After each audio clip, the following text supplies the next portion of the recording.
Meus irmãos, a paz do Senhor. A paz do Senhor, meus irmãos. Graças a Deus, o Senhor é grande e está entre nós. Louvado seja o seu nome.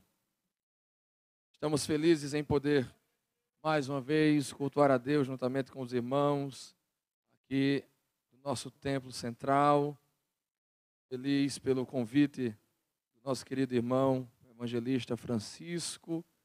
Que Deus continue abençoando sua vida, nosso querido irmão também e amigo pastor Lenilson, que Deus continue abençoando em nome de Jesus. Nosso pastor e amigo Daniel Carlos, que Deus continue abençoando o pastor Daniel em nome de Jesus. Abra sua Bíblia, por favor, no livro de Atos dos Apóstolos, capítulo 9. Atos dos Apóstolos, capítulo 9. A Deus, irmãos, pela vida do querido amigo Eduardo, evangelista Eduardo, Deus continue abençoando em nome de Jesus. A Deus pela vida da minha esposa. Eu fico vendo ela louvar e todas as vezes me surpreendo, porque ela com o João aí, né, Joãozinho na barriga, um dueto, né? Foi um dueto. E quando ela começa a cantar, ele começa a se esticar. Eu fico imaginando ele espremendo os pulmões dela, sabe? Mas sempre alcança aquele tom alto que eu fico assim surpreso e louvando a Deus pelo talento que Ele tem dado à minha esposa. Louvo a Deus pela vida dela, companheira, amiga e mulher de Deus. Você encontrou o texto? Atos capítulo 9. Nós vamos ler do versículo 32 ao 35. Nos diz o seguinte: E aconteceu que, passando por toda parte, veio também aos santos que habitavam em Lida.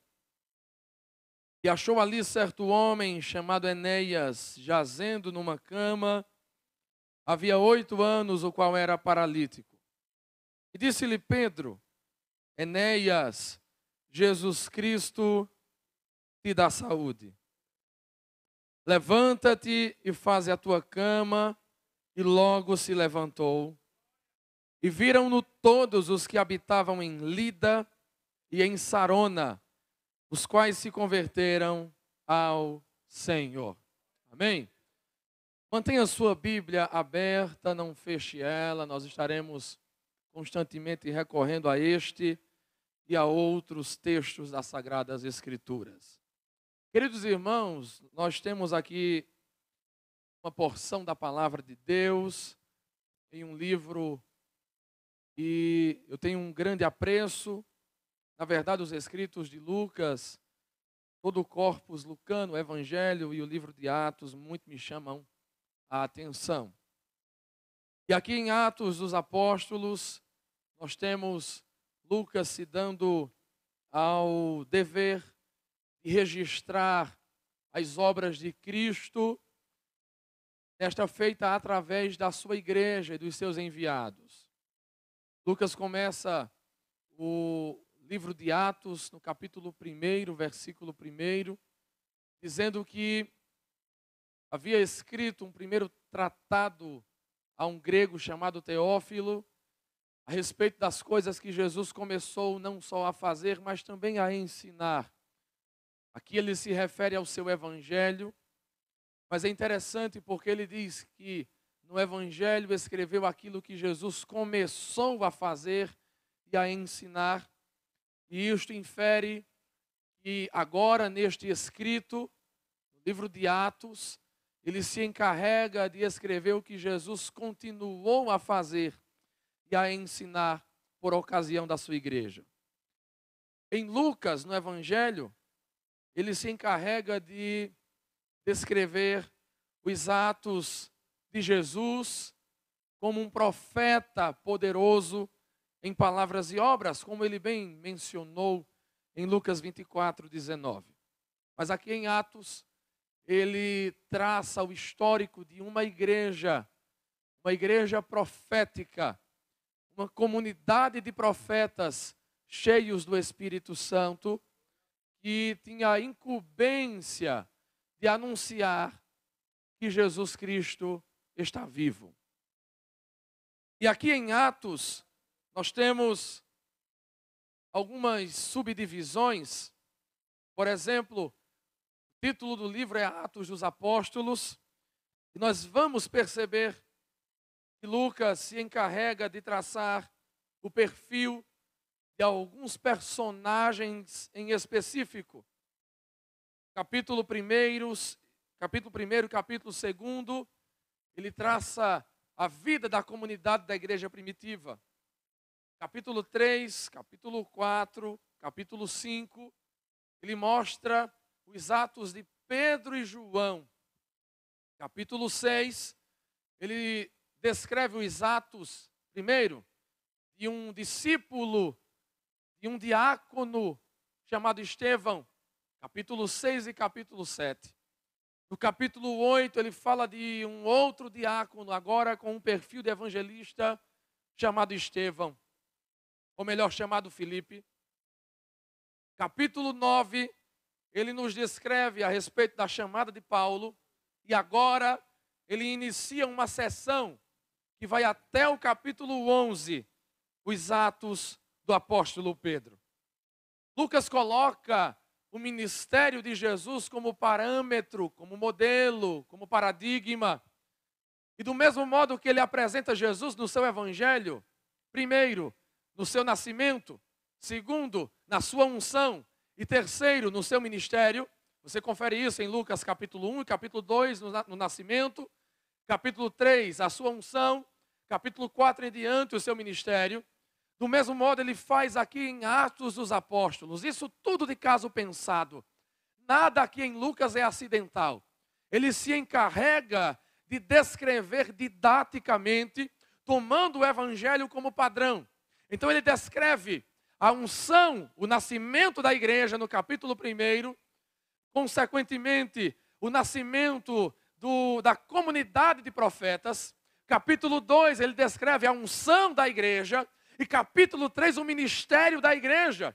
E aquilo que conversávamos, evangelista Lenilson, ele estabelece também a unção de Pedro, o ministério de Pedro, a unção de Estevão no capítulo 6 e o ministério de Estevão, a unção de Filipe no capítulo 6 também e o ministério de Filipe. E agora, descrevendo o ministério de Pedro, ele nos mostra que assim como Jesus era poderoso em palavras e obras, agora os seus discípulos reproduzem piamente o mesmo perfil de ministério do seu mestre. Entenda uma coisa, nós como igreja do Senhor, como noiva amada e como comunidade de profetas da nova aliança, nós temos o dever, a incumbência e a tarefa de reproduzir o ministério de Cristo, poderosos em palavras e obras. Diga amém se você entendeu. E agora Pedro, no capítulo 9, a partir do versículo 32, inicia uma nova sessão em Atos, onde ele, visitando algumas comunidades de fé, porque o papel apostólico visa não somente o estabelecimento de novas comunidades de fé, de novas igrejas. O fundamento apostólico não é somente estabelecer Cristo aonde ele não foi anunciado, mas também fortalecer as igrejas. Assim fazia Pedro, assim fazia Paulo, assim faziam os demais apóstolos da igreja primitiva e com o decorrer dos anos. E Pedro, ele vai a uma cidade chamada Lida. E lá visita os santos que ali habitavam. E a Bíblia diz que achou ali um homem chamado Enéas, jazendo numa cama havia 8 anos, o qual era paralítico. Lucas se encarrega de traçar o perfil dos personagens. Ele diz que Pedro, como agente ungido, como homem cheio do Espírito, visita uma cidade para fortalecer os santos e lá encontra um homem enfermo chamado Enéas, paralítico há 8 anos. Ele traça a breve biografia de Enéas, traça um breve perfil daquele que teria interação com Pedro, mostrando, primeiro, que Enéas tinha um nome e provavelmente era discípulo conhecido naquela comunidade de fé. Segundo, ele descreve o problema de Enéas, ele era paralítico. Terceiro, ele nos mostra há quanto tempo Enéas estava enfermo. E eu tenho certeza que esta problemática se encaixa perfeitamente na circunstância de muitos irmãos que aqui estão entre nós e que provavelmente também estão assistindo e acompanhando esse culto da sua casa.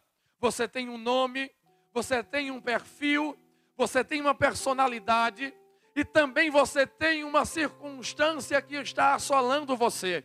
E é interessante notar que Lucas, ele descreve há quanto tempo esta circunstância assolava Enéas. Sabe o que é que eu aprendo aqui? Lucas, quando diz que havia 8 anos que ele era paralítico, ele está dizendo que houve um dia em que aquela circunstância começou a assolar Enéas. Mas quando ele narra o milagre, ele está nos afirmando também que do mesmo modo que houve um dia pré-evangelista Joel, em que esta circunstância chegou, assaltou a vida de Enéas, ele nos mostra que houve um dia também em que ela se encerrou. Olhe para mim, por favor, no calendário de Deus, todas as circunstâncias, por mais que sejam adversas, tem um dia para começar, mas também tem um dia para terminar. E você veio aqui nessa campanha não somente em busca da sua bênção, mas também para louvar e engrandecer o nome do Senhor. E eu quero te dar um motivo essa noite, mais um motivo para glorificar. Esta circunstância vai chegar ao fim, porque do mesmo Deus que agiu na vida de Enéas, colocando um ponto final na sua paralisia, foi o Deus que enviou Pedro para lá, para dizer para Enéas: Enéas, põe-te em pé, porque Jesus Cristo te dá saúde.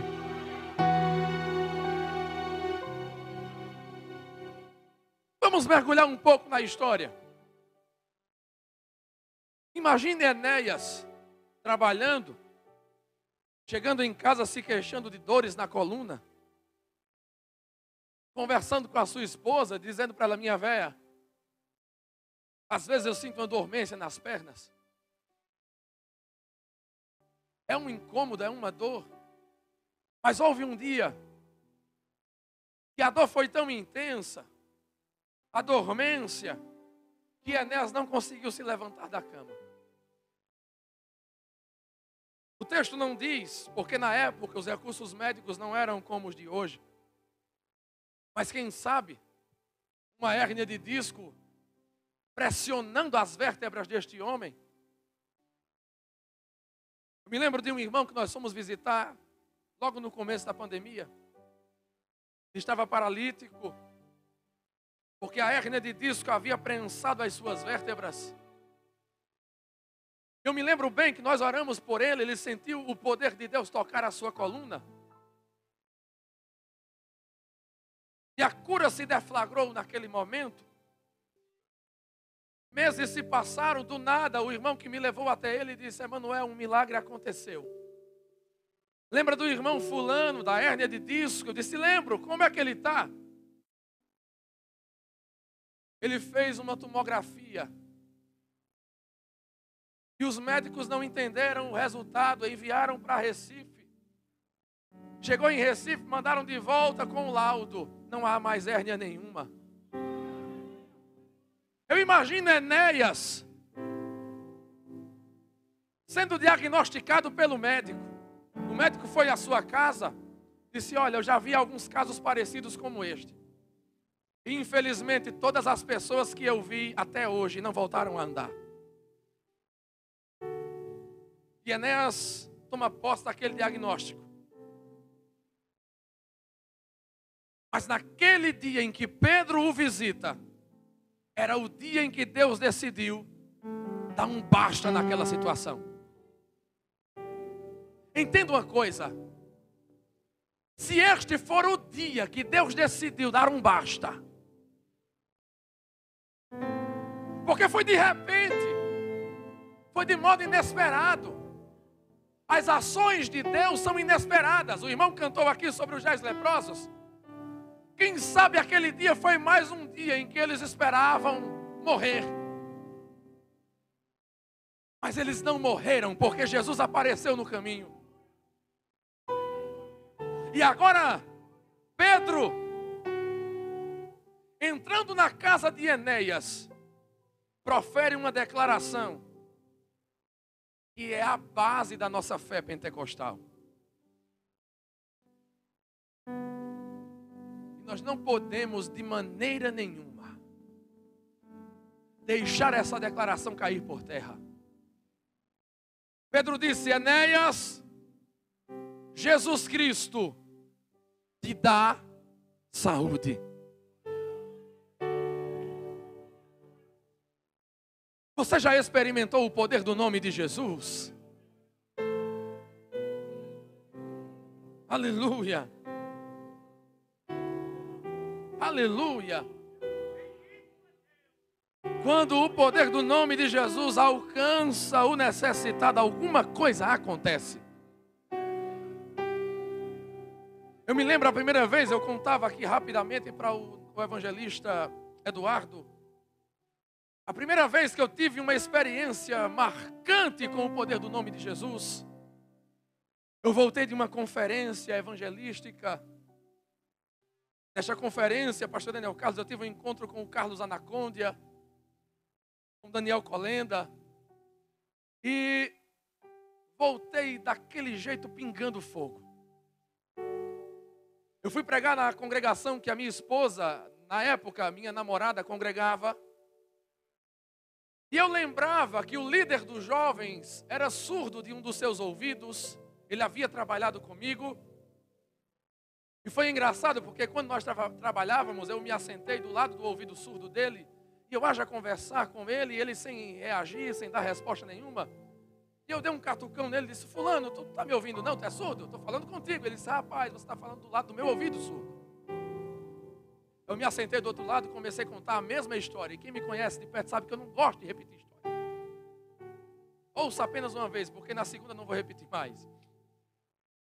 E naquele culto, o Espírito Santo havia me dado a direção de orar por ele. E no momento que eu orava por ele, ele não teve o seu ouvido aberto, mas quando eu me sentei, ele disse: Emanuel, eu percebi que você estava orando por mim. Eu não ouvia as suas palavras, mas quando você dizia Jesus, isso eu ouvia. Eu disse: então isso é um sinal de que o Senhor vai completar a obra que Ele começou. Põe-te em pé. Eu tapei o ouvido bom e eu disse: em nome de Jesus, ouvido surdo, abra agora. Eu pedi para ele colocar as mãos no meu ombro. Eu disse a ele: à medida que você for ouvindo, aperte o meu ombro e repita. Eu disse Jesus. Ele apertou e disse Jesus, mas até então ele já ouvia. O nome Jesus ele ouvia. Eu disse: em nome de Jesus, ouvido abra. Aí comecei a proferir alguns nomes de pessoas que ele conhecia. E ele começou a chorar e a repetir. E eu disse: você está ouvindo? Ele disse: Jesus me curou. Jesus te dá saúde. Perceba bem, apesar de não haver um discurso estruturado aqui, mas nós percebemos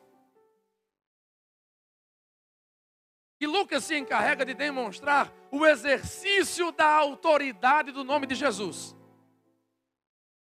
Em Atos dos Apóstolos, o nome Jesus Cristo não é apenas uma declaração, uma elocução, não é apenas um mero nome.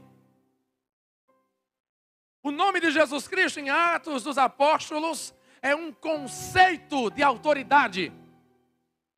Onde é que nós percebemos isso? Em Atos capítulo 8, versículo 12, diz que Filipe pregava a respeito do reino de Deus e do nome de Jesus Cristo. Então o nome de Jesus Cristo não é apenas o proferir de palavra, mas um conceito estruturado e poderoso. Você lembra quando Jesus expulsava demônios? Interessante, lá em Lucas. Os fariseus estavam acostumados, diz um grande ensinador do Novo Testamento chamado Craig Kinner, que os fariseus estavam acostumados a verem os seus filhos expulsarem demônios. Diz o Craig Kinner que eles queimavam ervas fedorentas para, através daquilo, espantar os maus espíritos. Mas quando os maus espíritos não saíam com essas ervas, vocês lembram que em Atos capítulo 19 haviam exorcistas judeus? Lembram disso? Os filhos de Seva. Essa era uma prática comum na época. Os exorcistas profissionais. Mas quando eles não expulsavam, queimando as ervas, as raízes fedorentas, eles invocavam o nome do principal dos demônios. Olha, Beelzebu ordena que vocês saiam. E eles acreditavam que os demônios saíam. Mas aí vem Jesus, sem queimar raízes fedorentas, sem clamar por Beelzebu. Aí os fariseus disseram assim: com que autoridade ele faz isso? Se ele não queima raízes fedorentas, nem clama por Beelzebu, ele é o próprio Beelzebu. Eles não haviam entendido que na pessoa de Jesus Cristo residia a autoridade da unção. Porque Pedro mesmo disse em Atos 10:38, Deus ungiu Jesus Cristo com o Espírito Santo e com poder, o qual através da unção saiu por toda parte fazendo o bem e expulsando a todas as opressões do diabo, porque Deus era com ele.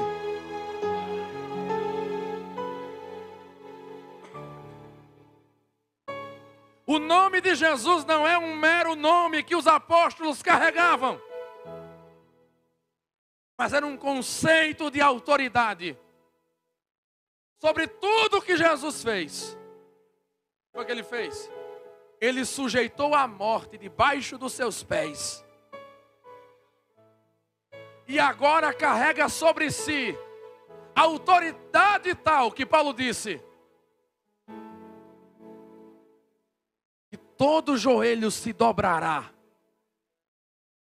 toda língua confessará que Jesus Cristo é o Senhor. Paulo disse em Filipenses capítulo 2, a partir do versículo 9, que Deus lhe deu um nome que está acima de todo nome, para que ao nome de Jesus se dobre todos os joelhos. Por isso que Jesus Cristo disse: em meu nome, é debaixo da minha autoridade, é debaixo da minha lei, que eu vos dou poder, que eu vos dou capacidade, para quê? Para fazer as mesmas obras que eu faço, e até mesmo obras maiores. Por isso que Pedro disse: Enéas, Jesus Cristo te dá saúde.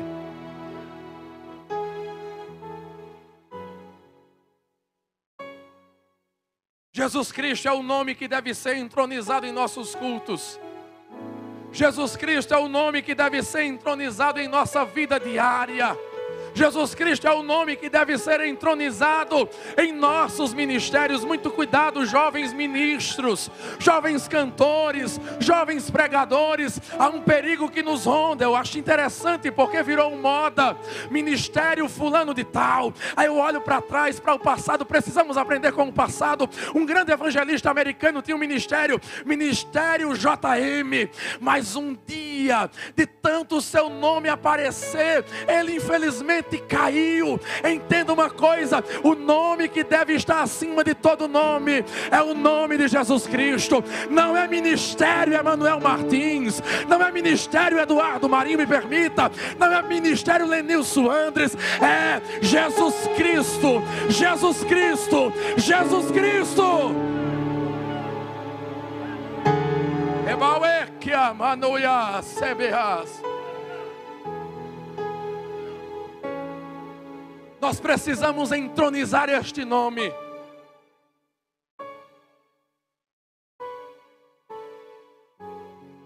Me entristece entristeceu a época, quando eu abri as redes sociais, e via irmãos nossos enaltecendo em púlpitos e em igrejas nomes de figuras políticas efêmeras, traiçoeiras e passageiras.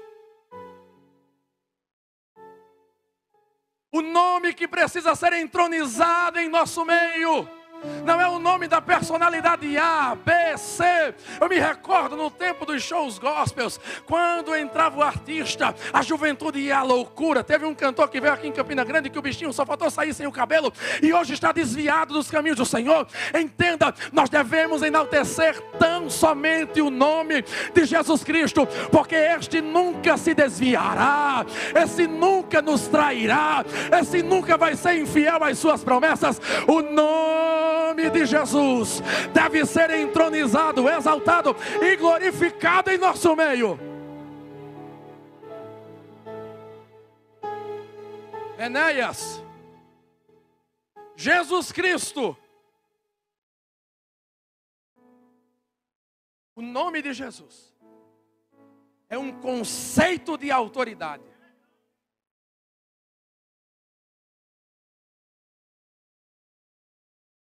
Um evangelista amigo estava pregando o evangelho num país africano, predominância islâmica. O evangelista Dário chama um homem surdo na plataforma e convida os radicais islâmicos que ali estavam e haviam colocado bombas no local para explodir tudo, a virem interceder por aquele homem surdo em nome de Alá. Ele abriu a oportunidade. Disse: venha, interceder em nome de Alá por este homem. Ele convida os hindus. Se porventura houvessem ali budistas, ele convida, ninguém vai. Mas quando aquele homem de Deus colocou os seus dedos no ouvido daquele surdo, disse: em nome de Jesus, Éfata, abre-te. O homem começa a chorar porque os seus ouvidos acabaram de se abrir. Porque ao nome de Jesus se dobram todas as coisas, até as enfermidades precisam se dobrar. Por quê? Porque está escrito que Ele levou sobre si todas as nossas dores e enfermidades, levou sobre si o castigo que nos traz a paz, estava sobre Ele. Aí quando a cirrose, o câncer, quando a enfermidade ouve o nome de Jesus, ela estremece, bate em retirada, porque ela entende: Ele me subjugou na cruz, Ele me derrotou na cruz. O nome de Jesus me derrotou no Calvário. Então tome posse essa noite da autoridade deste nome. Enéas, Jesus Cristo te. Jesus Cristo te. O alvo do evangelho, da graça e das bênçãos que fluem do Calvário, sejam curas, libertações, perdão de pecados. Jesus Cristo te. O alvo é o homem. Por quê? Porque o homem é incapaz, naturalmente, de por si mesmo, de em si mesmo, oferecer redenção por seus pecados, por suas enfermidades, por suas debilidades. Por isso que o homem precisa ser alvo da graça de Deus. Se porventura alguém aqui veio até nós cultuar e ainda está afastado dos caminhos do Senhor, talvez ainda não tenha se entregue a Cristo, entenda, você é alvo da graça, porque você sozinho não consegue. Se Enéas conseguisse se levantar, ele já tinha se levantado. Se você conseguisse redenção por si mesmo, você já teria abandonado esses vícios, essa velha vida.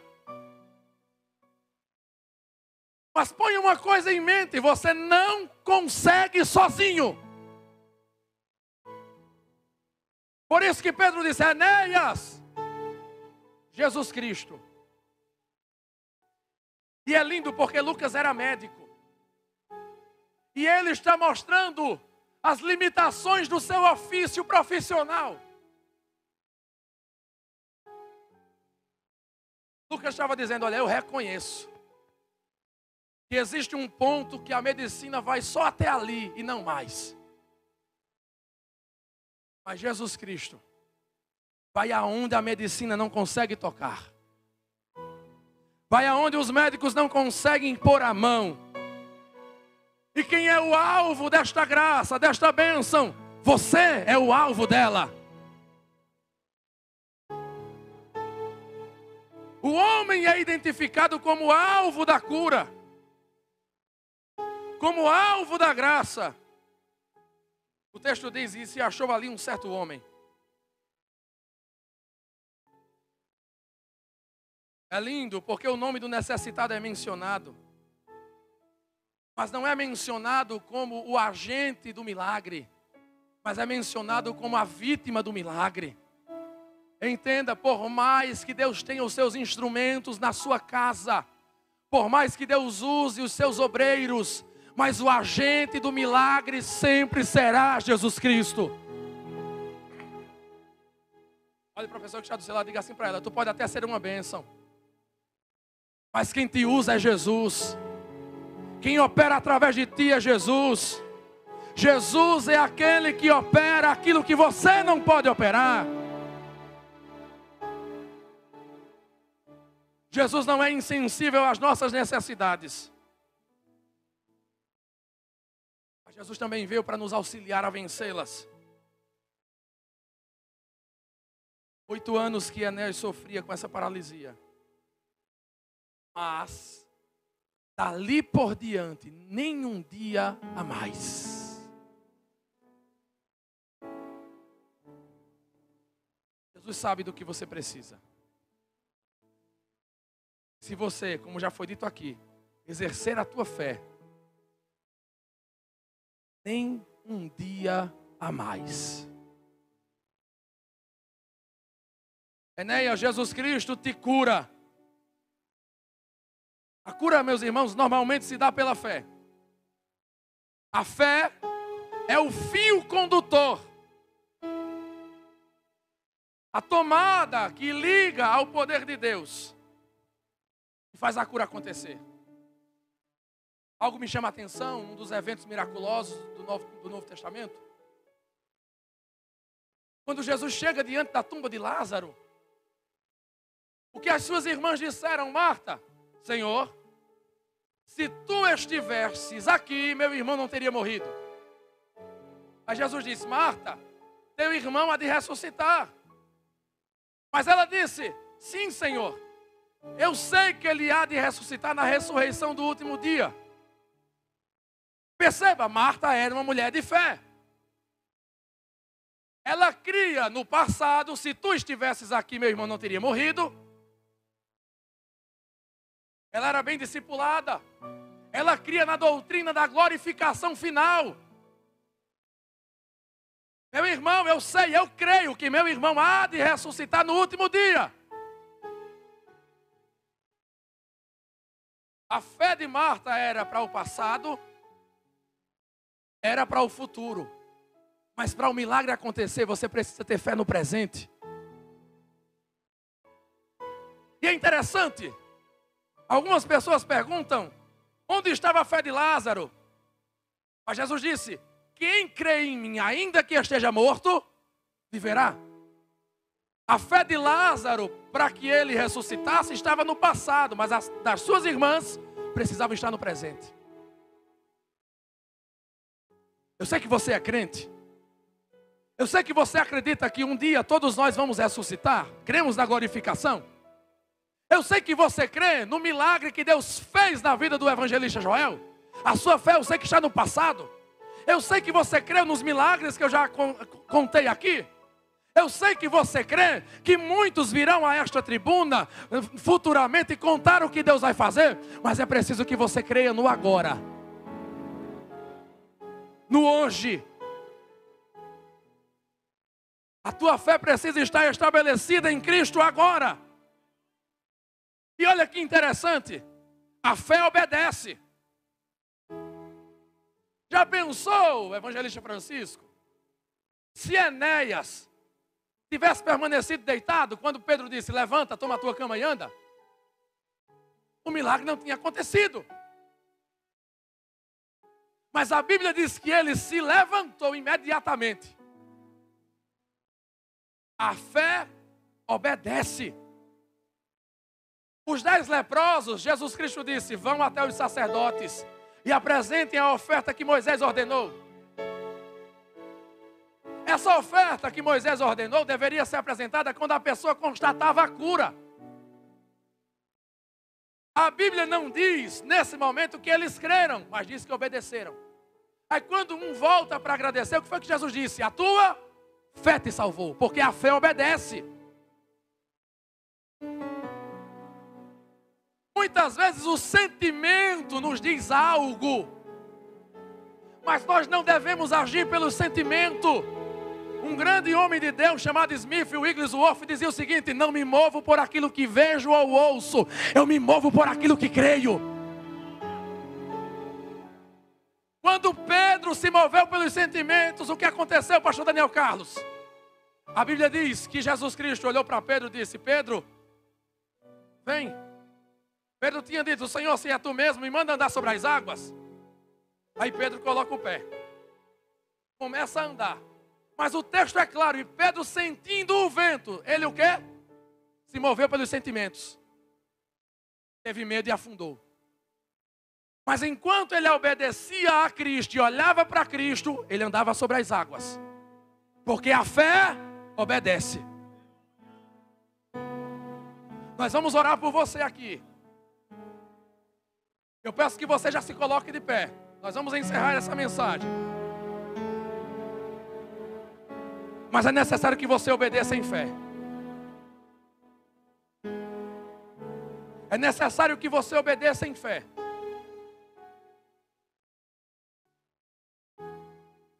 Nós vamos orar. Você precisa crer que Jesus Cristo hoje te cura, te liberta, te socorre, te alenta, te conforta. É necessário você crer que hoje, porque a fé miraculosa é para agora. Aleluia. O Espírito Santo me diz que está dando hoje a alguém o dom da fé para vencer uma circunstância intransponível.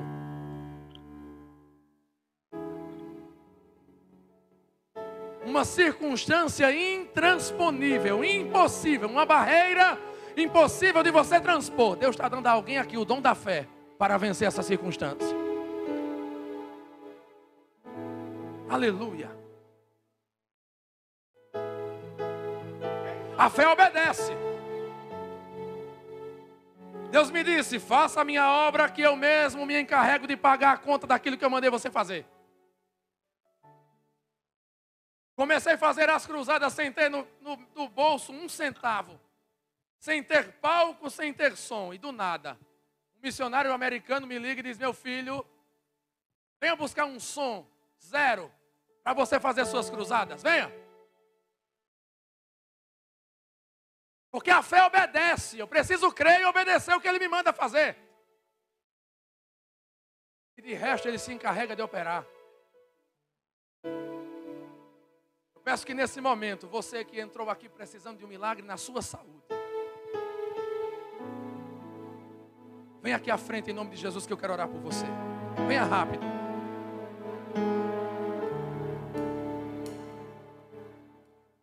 Venha rápido, venha rápido.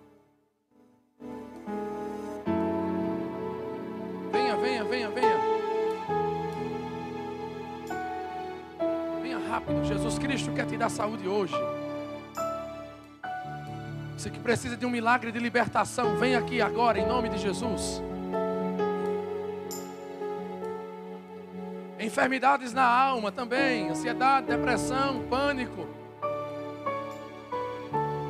problemas psíquicos, venha rápido. Aleluia. De que ouve Yahweh Tioquemias. De que ouve Yahweh Tioquemias. Isso, venha.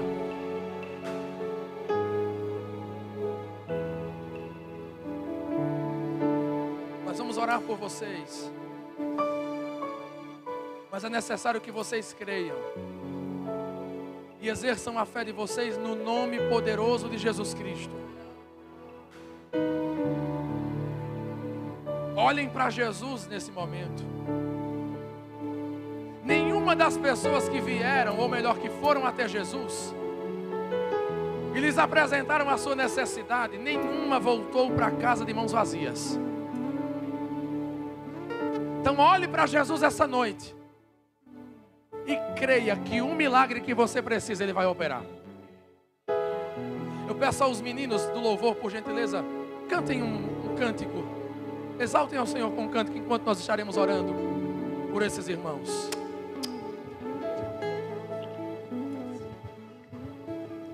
Deus não rejeita a oração. Oração é alimento.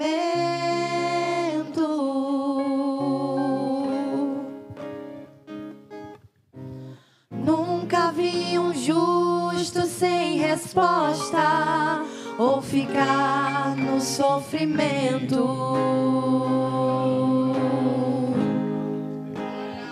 Aleluias.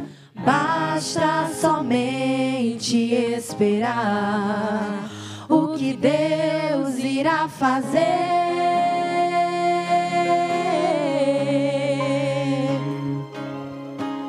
Quando Ele estende as suas mãos, é a hora de vencer. Então louve, simplesmente louve. Tá chorando, louve. Precisando, louve. Tá sofrendo, louve. Não importa, louve. Seu louvor invade os céus. Deus vai na frente, abrindo o caminho, quebrando as correntes, tirando os espinhos, ordena os anjos pra contigo lutar. Ele abre as portas pra ninguém mais fechar. Ele trabalha pra o que nele confia, caminha contigo de noite ou de dia. Erga suas mãos, sua bênção chegou. Comece a cantar com muito louvor, com muito louvor, com muito louvor, com muito louvor.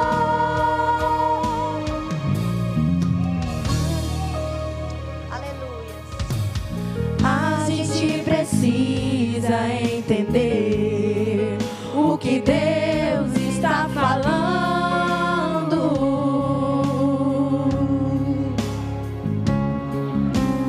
Quando Ele fica em silêncio, é porque está trabalhando.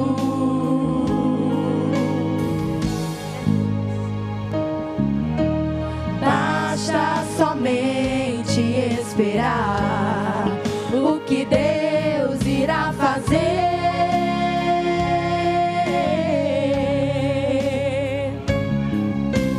Quando Ele estende suas mãos, é a hora de vencer.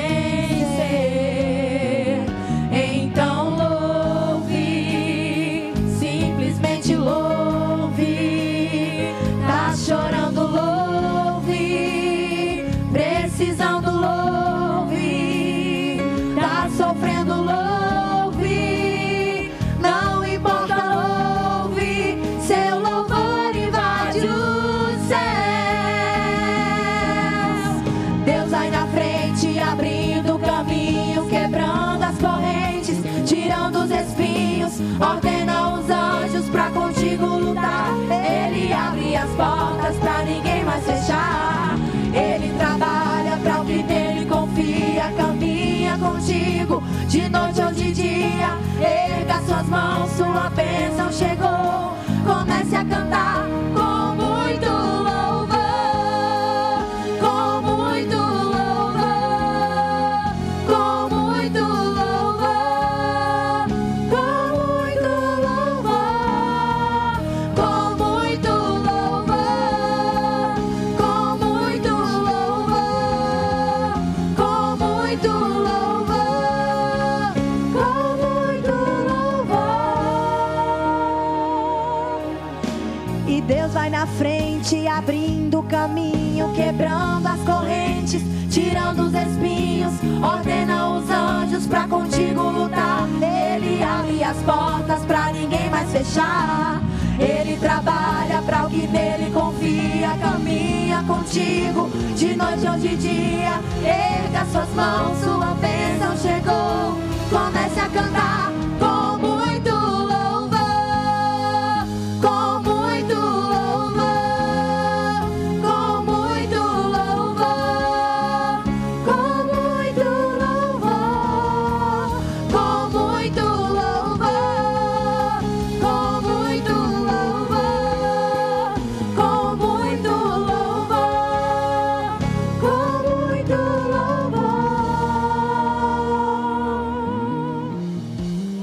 com muito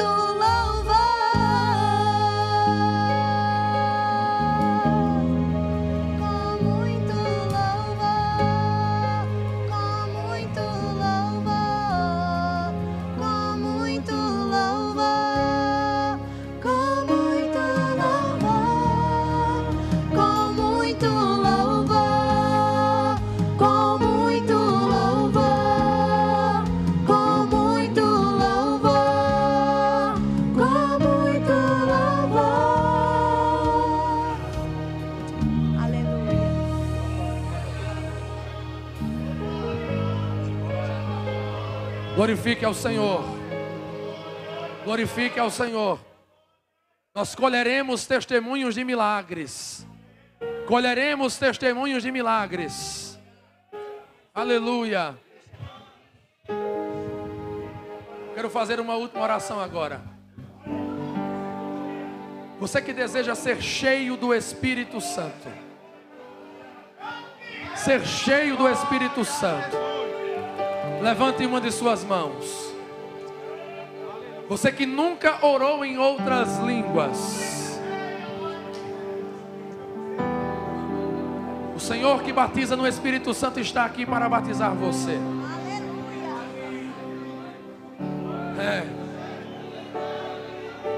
O batizador está aqui, Jesus Cristo. Levanta as suas mãos. Você que já é batizado com o Espírito Santo, aproveite esse momento para começar a orar em outras línguas no seu lugar. Comece a orar em outras línguas no seu lugar. O Espírito Santo já se move entre nós. Já é notória a presença do Espírito Santo aqui. Em nome de Jesus Cristo.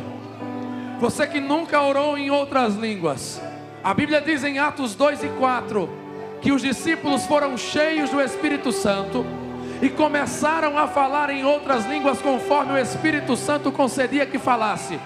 Quando alguém é cheio do Espírito, o Espírito Santo concede a linguagem espiritual. Mas quem fala em línguas é o discípulo, é o crente que fala em línguas. Não é o Espírito Santo que vai falar em línguas por você. Mas à medida que Ele for lhe enchendo, Ele vai te dar a linguagem. Não fique com vergonha da linguagem que o Espírito Santo vai te dar. Não fique com vergonha, não fique com medo, dizendo isso é coisa da minha mente, isso é coisa da minha carne. Nós vamos orar para Jesus lhe encher com o Espírito Santo. E à medida que Ele começar a lhe encher, comece a orar em outras línguas conforme o Espírito Santo lhe conceder. Levante uma de suas mãos agora até o céu, isso. E ore comigo assim: Jesus, eu quero ser cheio do Teu Espírito. Diga assim: Espírito Santo, vem agora, vem agora, vem agora. Comece a ser cheio agora agora em nome de Jesus. Comece a ser cheio agora em nome de Jesus. Seja batizado agora em nome de Jesus. Comece a orar em outras línguas, vai.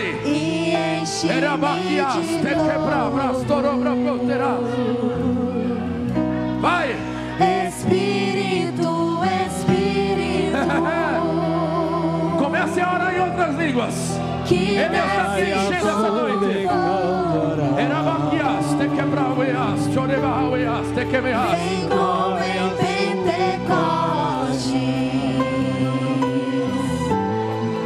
e enche-me de novo. Eu navegarei no oceano do Espírito e ali adorarei ao Deus do meu amor. Deixa o Espírito Santo encher você.